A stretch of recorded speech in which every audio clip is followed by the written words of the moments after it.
خداوندا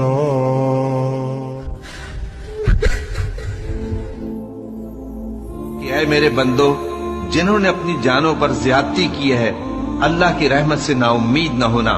اللہ تو سب گناہوں کو بخش دیتا ہے، بے شک وہی تو ہے بڑا بخشنے والا، بڑا مہربان۔ اور اس سے پہلے کہ تم پر عذاب آ واقع ہو، اپنے پروردگار کی طرف رجوع کرو اور اس کے فرما بردار ہو جاؤ، ورنہ بعد میں تم کو مدد نہیں ملے گی۔ اور اس سے پہلے کہ تم پر ناگہاں عذاب آ جائے اور تم کو خبر بھی نہ ہو، اس نہایت اچھی کتاب کی جو تمہارے پروردگار کی طرف سے تمہاری جانب نازل ہوئی ہے پیروی کرو۔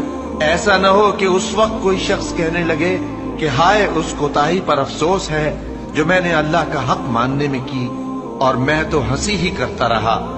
یا یہ کہنے لگے کہ اگر اللہ مجھ کو ہدایت دیتا تو میں بھی پرہیزگاروں میں ہوتا۔